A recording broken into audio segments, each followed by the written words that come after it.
Uganda is a country of exceptional wildlife diversity, endowed with a vast array of landscapes.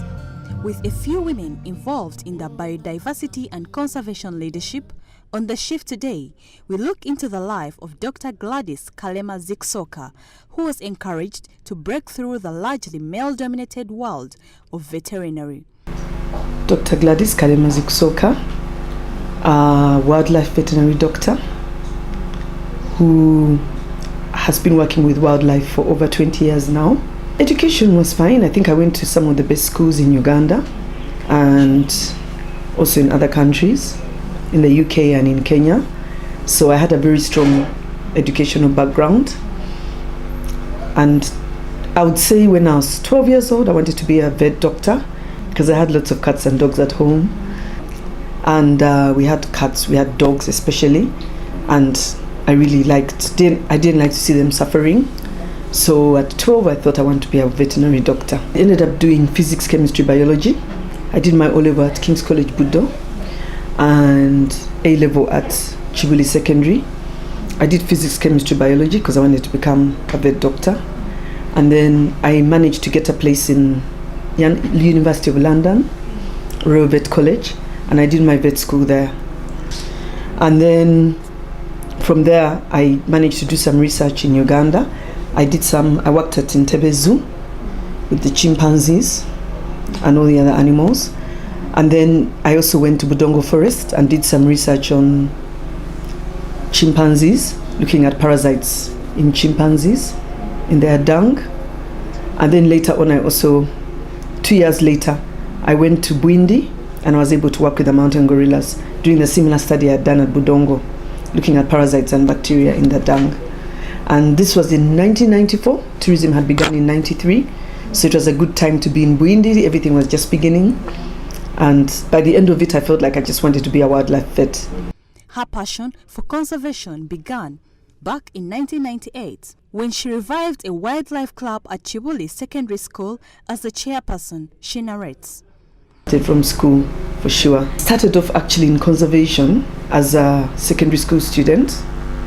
I started Chibuli Secondary School Wildlife Club. I revived it when I was in S6, and that got me into conservation. And then at the age of 18, after reviving the Wildlife Club at Chibuli, I wanted to be a vet who works with wildlife. Being a CEO for the organization Conservation Through Public Health, Dr. Gladys shares her experience of working with wildlife. It's been very interesting because after studying the gorillas in Bwindi, I ended up becoming I wrote a report to the Wildlife Authority. That time it was Uganda National Parks, and late Professor Eric Droma was very impressed with the report. And later on, I ended up becoming the first vet doctor for Uganda National Parks, which eventually became Uganda Wildlife Authority. Actually, even people said to my mom that why doesn't she just do human medicine? Because I'm a lady, I'm a girl. And they were like, and my mom said no, but she really likes animals. So let her do what she wants to do. And then at some point someone said to me, but can you manage cows?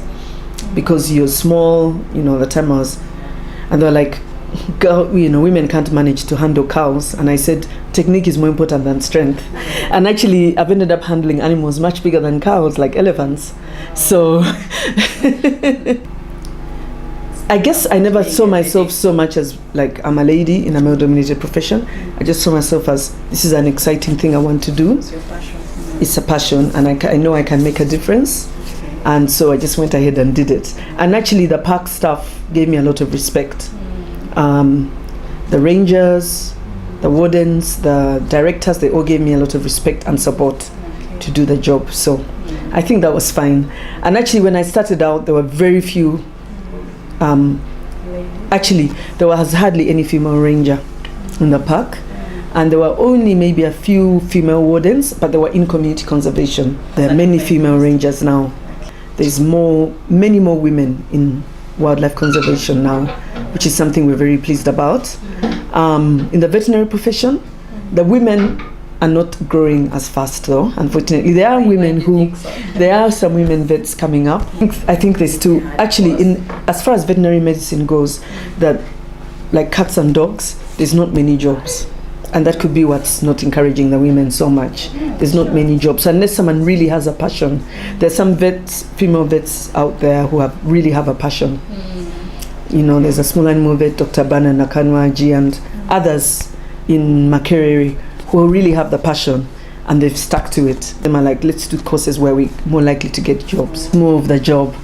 But, and unfortunately in wildlife, there's very few female wildlife vets. There is though Dr. Margaret Disiru, she's a warden and a veterinary doctor. She's doing very well. And actually the first vet for the Uganda Wildlife Education Center was a lady, but now she left to do a PhD, Dr. Josephina Fema. So there's a few of us in the profession, but there could be many more. Okay. Yeah, it's just there are not that many opportunities. And the male vets are very interested in wildlife, actually, so it just depends very much on the passion. As most Africans think that wildlife is dangerous, harmful, and to some should be eaten, Gladys shares the contrary. Most people see wild animals as, oh, it's a wild animal, you know. If it's limping, it's the next meal for the lion. People think that wild animals don't need it. Most people thought that wild animals don't need veterinary help because they're wild. If they're dying, it's just natural causes. But however, in my vet training and realizing that some of them are really endangered, like the gorillas, the elephants, the lions, and they're being endangered because of humans are driving them to extinction. They needed additional veterinary care when they got sick. So what we do in the anthrax outbreak, which occurred about 2010, we also created the same kind of community volunteers as we have at Bwindi, and they went out and told people not to eat meat from unknown sources, report people who are vomiting, diarrhea, you know, and it really helped. People didn't eat meat because what happens if a hippo dies? People just take the meat and sell it in the market, and then people get sick. So they were sensitized to do that, and people didn't get sick. In 2004, when there was an anthrax outbreak, people got sick eating hippo meat, many people. But this time around, no one did because of the sensitization and these community groups. So it's applicable to any places where communities are poor and they're dependent on the park to meet their natural resources and they don't have enough health services. Our model can work there. So we look at diseases like TB, brucellosis in buffalo, cattle, and try and prevent it going to the people. So we curiously ask her the most vulnerable animal in the wildlife. There's only 880 left in the whole world, mountain gorillas, and about 400 at Bwindi National Park, where we have our main programs. There's about another 50 or so in Magahinga. And so as our human population grows, the gorillas are really affected. Their habitat is reducing and their numbers, and when they have less habitat, they can't multiply because whenever they try and go outside the park, their designated habitat, they come into conflict with the local community, as I've just been mentioning. So, but then we also work with our program we feel is applicable to other places as well. So it's applicable to Savannah National Parks, like in Queen Elizabeth National Park, we have a small program where we're preventing disease between the cattle, the buffaloes, and the people, because sometimes people eat meat from animals in the park, they can get sick. Through her organization, Dr. Gladys has taught people in the local communities to coexist with wildlife and live in balance. It all started there, and actually one of my very first cases was they told me that the gorillas were losing hair and developing white scaly skin, and I went out there to check. At Bwindi? In Bwindi. This was in '96, and we found out that the gorillas had scabies, and it was eventually traced to people living around the park who have very little health care. We treated the group, they all got better apart from the infant which died because it was in too much advanced stages to recover. And a few years later, another outbreak occurred in another group in another part of Bwindi. And during that time, we held some health education workshops with the local community. Everyone felt that me being the only vet in the organization, I should be the one who spearheads that. Okay. And so I spearheaded that, and people told us how that they wanted to improve their hygiene and sanitation, because scabies, TB, ringworm, all those diseases come about because of poor hygiene. And they didn't want to make the gorillas sick, because they realized that they benefit a lot from gorilla tourism. It's really lifting them out of poverty. And so it gave me an idea that why don't we start an NGO that not only looks at wildlife health but also the human health, because I realized that they had very few health services. Ministry of Health, the further away you go from Kampala, the harder it is for their services to get out to the local communities. And so we thought, why don't we set up an NGO that links the community to the local health centers, and also at the same time as we are looking at the disease in the people, disease in the gorillas, we're preventing it between the two. So that's why we started Conservation Through Public Health with a group that was created by Uganda Wildlife Authority called the Human and Gorilla Conflict Resolution Team, which chases gorillas back to the park when they come out. So we work closely with the Hugo team, and Hugo goes out, and what we do is whenever the gorillas are outside, we train them to collect fecal samples, because that's when we can know what they're picking. But then also we empower them in other ways so that they become part of that whole team. And Hugo is made up of community volunteers as well. So we try and work closely with them and empower them and support them. And also our volunteers, our village health and conservation teams, whenever gorillas go to people's gardens, they report to Hugo, who are within their communities. There are enough Hugos in each villages to be able to respond to these problems. They report to them so that we create a network of people who reduce the conflict between the park and the wildlife. And so in that way, but also some of the Hugo members, their children are employed by the park. It's really brought a lot of income to the family. So they're benefiting from the park, but then they realize that community members are not happy at all when gorillas destroy their crops. Yeah, and as you know, compensation is not yet approved in Parliament, and actually it's something that maybe it's not a good idea to approve it, because it's can very easily be abused. In Kenya, they tried to bring it up and they failed, with elephants destroying crops, property. I wouldn't say that they relocate, but they learn to coexist. They learn to coexist. Like, people are told not to plant crops that the wildlife would want to eat. People are encouraged to plant crops that can generate income, such as tea or coffee, but which the wildlife won't eat. And so just finding ways of coexisting with the park, I think, is the best way to do it. I know we've also done a small program in Pianupe Wildlife Reserve in Karamoja for the same purpose. Yeah, because that area also has a lot of diverse wildlife, but the wildlife keeps away from the people because it's hunted a lot. So we're trying now to get the same kind of groups, community animal health, conservation community animal health workers, who not only promote livestock health and husbandry, but they also promote human health and conservation. So they're getting their community to like the wildlife and to be more hygienic, so that there's less disease spread between the people, the wildlife, the livestock. She also believes that acting as good stewards of their environment will help improve their health and livelihoods in and around protected areas of Uganda. One of them is wildlife health monitoring. So we regularly check on the health of the gorillas. Gorillas build nests every night, beds that they sleep in, and they normally soil them, they defecate on them.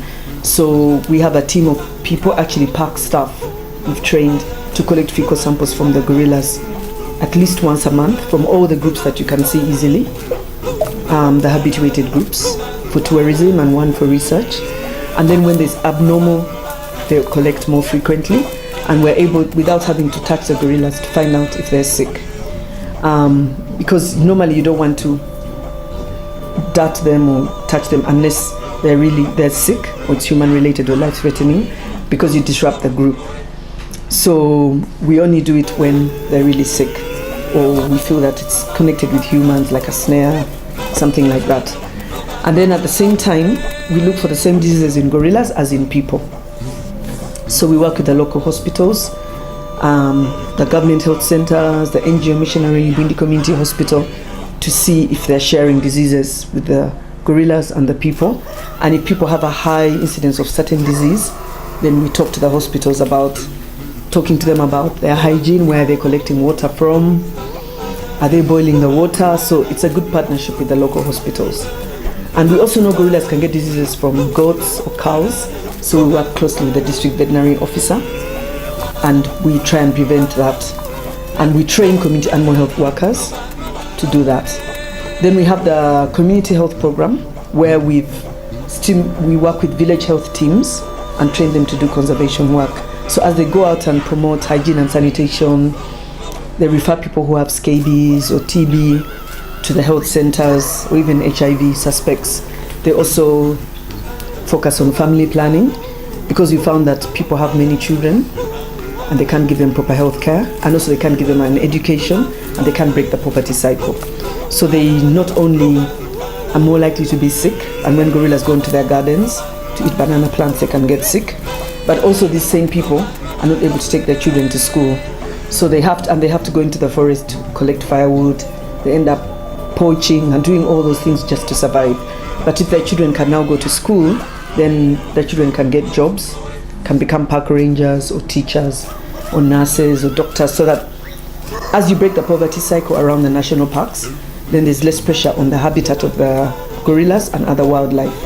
So that's how family planning came in, and that kind of led us also to look at issues like poverty and the gorilla's habitat, and not only the gorilla itself. And so the village health and conservation teams go out and visit all the homes, just like in the VHT structure.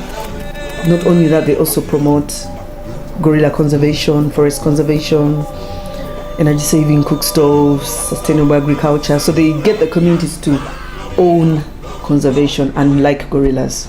So they're very important to us. But where does she derive her inspiration? So yeah, I derive my inspiration from my faith. I'm a born again Christian and I like to read my Bible, and I feel like my work is, what I do in my career is work that I'm doing for God.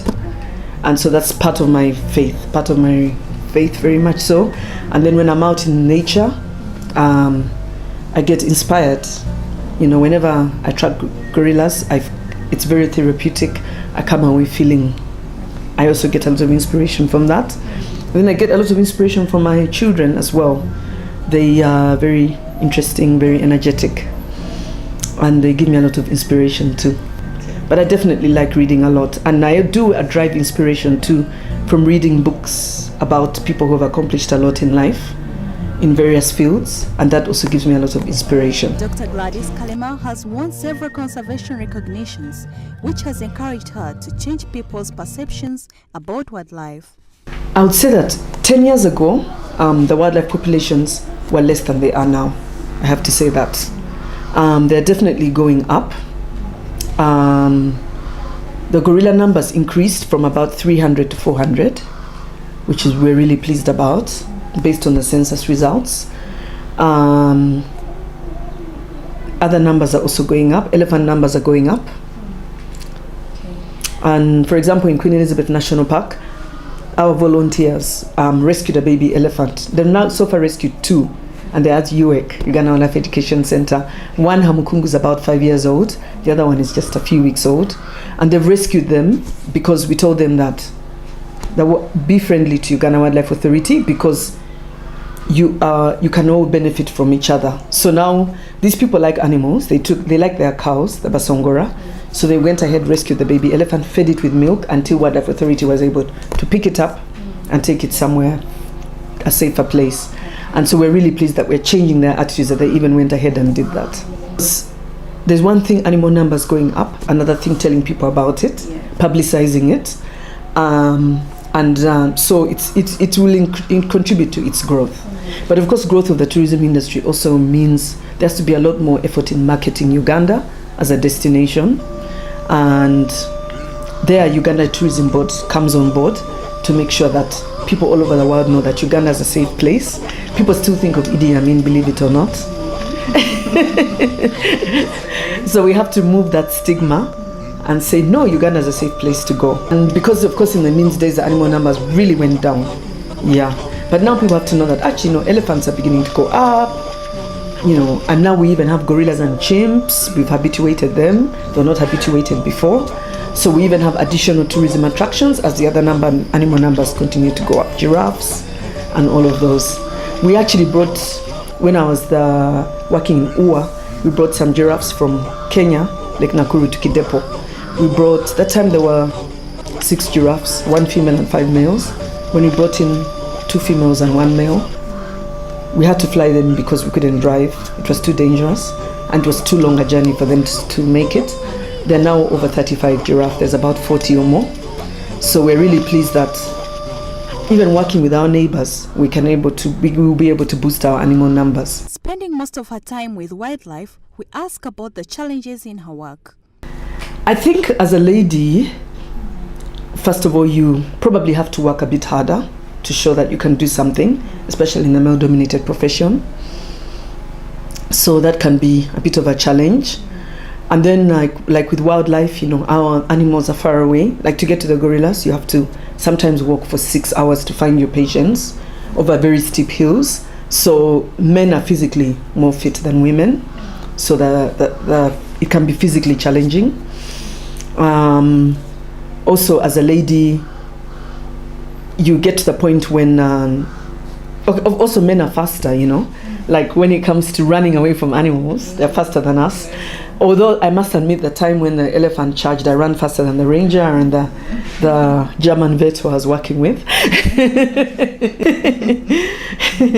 As long as I'm with the park rangers, I don't feel frightened working with wild animals, because even when you go to the park, you get out of the car to follow a sick animal, you're with the park rangers, and they will make sure that you're safe, So even if I've ever been chased by a sick elephant, and it has happened, but it didn't get us, it stopped running. It was just a mock charging. I've been charged by gorillas. I've been with buffaloes, for example. They've chased us when we're in the vehicle. But I always know that I'm safe. Being a veterinary doctor and taking care of wildlife, one would not imagine her being scared of any animal. But surprisingly, she says, What scares me most, believe it or not, and everyone laughs when I tell them this, is a rat. Yeah. Yes, everybody laughs at me, but even my kids now, my sons, they like to frighten me. They say, Mama, there's a rat. And they're lying, and they just want to see my reaction. I don't know whether it's the tail or what, but they just freak me out. It's just like I have this phobia for rats anywhere. Even like when I go to the park and the rats enter the place where we're staying, the wardens know me. Oh, make sure there's no rat. Dr. Gladys won't stay in that room. So it's just one of those things. Finds it amusing. You're not scared of an elephant. I'm not even scared of snakes. No, I'm more scared. Snakes don't scare me. Yeah, but rats scare me. But I also like other animals. I like cheetahs. Recently we got some cheetahs to Uganda Wildlife Education Center, which were rescued by the community. The park rangers looked after them in Pianupe, and then we got them to the education center. So they're really fascinating, seeing them growing from this height. My children were able to carry them when they were this height, when they were just like 7 weeks old, but now they're 2 years old and they're very big, but they're very friendly. Among the cats, I think the cheetah is my favorite. Dr. Gladys tells us how she balances her roles as a mother, wife, and founder of the organization Conservation Through Public Health. A mother, I have children. My eldest son is 12, and now you have to balance being a parent, being a mother, and also your work. So that's also another thing, balancing that. The children, doesn't matter who you are, mommy is the most important thing, and you have to balance being a mother and doing this physical work. So what I do is I tend to take my children with me to the parks as much as possible, so they're used to traveling long journeys, comfortable with animals, and they really are interested. It's that balancing work which requires me to be out of, I don't have a regular day, so it can disrupt the children's kind of life, but then we've kind of managed to handle that. Luckily my mother helps a lot, and I have a very understanding husband who actually is also a founder member of the NGO, and he also likes nature, so he's quite happy to come with us to the parks and be with the children while I'm out tracking the gorillas or working on the other animals. So it's kind of good to be able to have that kind of support. In my free time, I like swimming. I really like swimming. I like to definitely want to do a lot more exercise, walking, hiking, but I like swimming. I like reading. Going to the cinema with my family and just doing things with my family, actually, in my free time. And maybe one other thing is, when it comes to driving, I'm one person who likes to drive fast. If I'm driving, fast driver. Yes, I'm one of those many impatient drivers in Uganda, like the taxi drivers. So, yeah, but I'm a very safe driver. Mother is one. She's very good at balancing work and family. And I wish I could be like her in that respect. And she's been a minister in her life, a member of parliament, Honorable Mrs. Kalema, and she was able to balance that. Also, other role models are people like Dr. Joy Ngudo, who studied chimpanzees. At the age of 26, she went out to Gombe National Park in Tanzania and studied chimpanzees. And she stuck with it. Over 50 years, she's been promoting chimpanzees and other causes, and she's seen as a conservation icon in the world.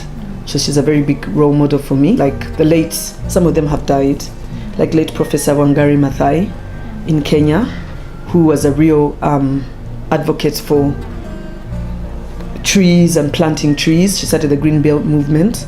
She's been a very big role model, and she faced a lot of struggles, even in Kenya, like as a woman, and she was beaten, all that stuff, but she continued.